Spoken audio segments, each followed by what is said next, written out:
नहीं वालों को नमस्ते। ये बस सर, आपने समय दिया हमें इतने व्यस्त टाइम पर। बहुत शुक्रिया है। एएनआई के तो दर्शकों की संख्या भांति भांति की है, तो उन सभी दर्शकों को नमस्कार। मोदी जी, अब लगभग आखिरी दौर आ गया है चुनाव का। क्या जो आपने लक्ष्य तय किया था 400 पार का, आपको लगता है कि वो पार हो रहा है? क्योंकि विपक्ष तो कन्विंस्ड है कि ऐसा नहीं हो रहा है। वो कह रहे हैं कि 220 240 होगा। आखिरी दौर शब्द प्रयोग किया आपने, मुझे उसमें बहुत सी चीजें नजर आ रही है। एक, हमारा एक नया दौर शुरू होगा, उसका उसके अंदर संकेत है। दूसरा, जो लोग बड़े सपने देख करके बड़े वादे कर रहे थे, उनके लिए भी आखिरी दौर है। तो चुनाव का आखिरी दौर ऐसा ऐसा इतना नहीं, उनकी स्थितियों का भी आखिरी दौर है। प्रधानमंत्री जी, आरक्षण इतना बड़ा मुद्दा इस बार कैसे बन गया? आप तो माइक्रो चिप्स और मैन्युफैक्चरिंग इस पे बात हो रही थी, लेकिन आपको बार बार हम आरक्षण पे बात करते हुए क्यों देखना पड़ रहा है? मुझे नहीं करना पड़ रहा है, मुझे सचेत करना है मेरे एससी, एसटी, ओबीसी और अति पिछड़े भाई बहनों को, क्योंकि इनको अंधेरे में रख करके ये लोग लूट चला रहे हैं। और चुनाव एक ऐसा समय है कि जो सबसे बड़ा संकट आ रहा है, उससे देशवासियों को मुझे जागरूक करना चाहिए। और इसलिए मैं आग्रहपूर्वक जनता जनार्दन को समझा रहा हूं, क्योंकि ये दो चीजें हो रही हैं।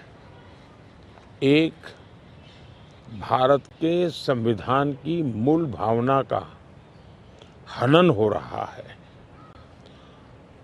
संविधान की मर्यादाओं को तार तार कर दिया जा रहा है, और वो भी अपनी वोट बैंक की राजनीति के लिए।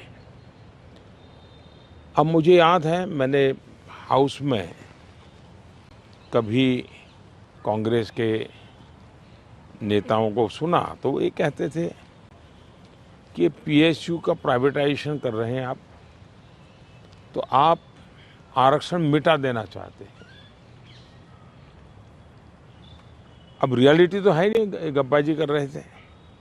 लेकिन मेरे सामने आया कि जो लोग इतने बड़े दलितों के हितैषी अपने आप को कहते हैं, आदिवासियों के हितैषी कहते हैं, वे हकीकत में उनके घोर दुश्मन हैं। इन्होंने रातों रात एजुकेशनल इंस्टीट्यूशंस को माइनॉरिटी इंस्टीट्यूशंस बना दिया। माइनॉरिटी इंस्टीट्यूशन बना दिया तो उन्होंने आरक्षण उसमें खत्म कर दिया। अब उनके अधिकार क्षेत्र में नहीं था, वैसा एक नियम बदल दिया उन्होंने, और यूनिवर्सिटी तक को माइनॉरिटी स्टेटस दे दिया। अब दिल्ली में ही जामिया मिलिया जो यूनिवर्सिटी है, उसको उन्होंने माइनॉरिटी बना दिया, उसमें सारे आरक्षण खत्म हो गए। एडमिशन में भी नहीं, नौकरी में भी नहीं। और बाद में तो चीजें उभर करके आई कि करीब करीब 10,000 ऐसे इंस्टीट्यूशंस हैं जिसको इस प्रकार से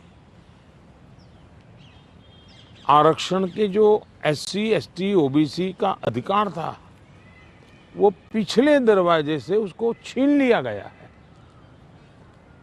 संविधान की पीठ में छौड़ा भोंका दिया है। बाबा साहब आम्बेडकर ने जिस सपने से ये व्यवस्था खड़ी की थी, उसको इन्होंने वोट बैंक के लिए गिरवी रख दिया है। तो ये एक चिंताजनक बातें मेरे सामने जब आई, तब मुझे लगा कि मेरा दायित्व बनता है कि मैं देश को अवगत। इतने में इनका मैनिफेस्टो आया। इस मैनिफेस्टो ने और चौंका दिया, और इसलिए मैंने पहला मैनिफेस्टो पढ़ देखते ही मेरा पहला कमेंट था कि ये मैनिफेस्टो पर मुस्लिम लीग की छवि है। तो 2-3 दिन तो उनको लगा कि इसका जवाब देने की जरूरत नहीं है, ये अपने आप ही बात खत्म हो जाएगी। जब उन्होंने कोई जवाब नहीं दिया तो फिर मैं एक एक चीज खोलने लगा। जैसे इस देश में वो ये कहें कि हम खेलकूद में भी माइनॉरिटी के लिए कोटा फिक्स करेंगे।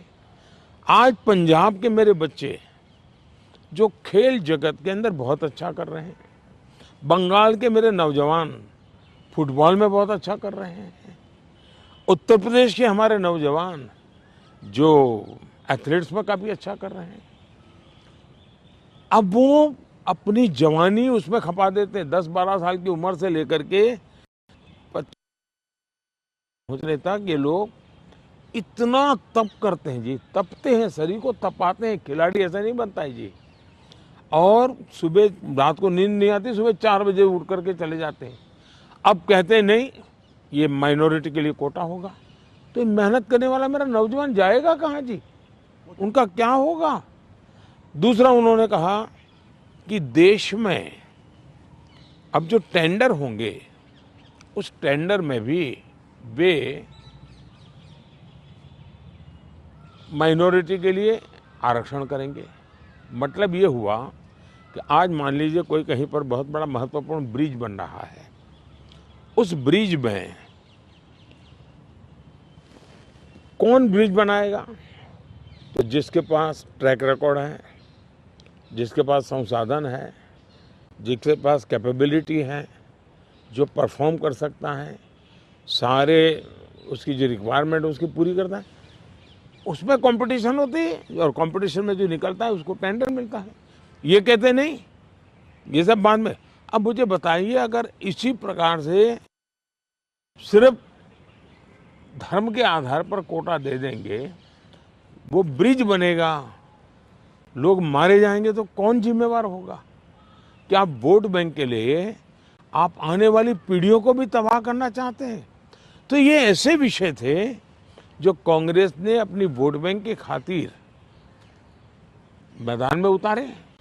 तब मेरा कर्तव्य बनता है कि मैं मेरे दलित भाइयों के अधिकार के लिए लड़ूं, मेरे आदिवासी भाई बहनों के अधिकार के लिए लड़ूं, मेरे ओबीसी पिछड़े भाई बहनों के अधिकार के लिए लड़ूं, और इसलिए मैं लड़ाई लड़ रहा हूं।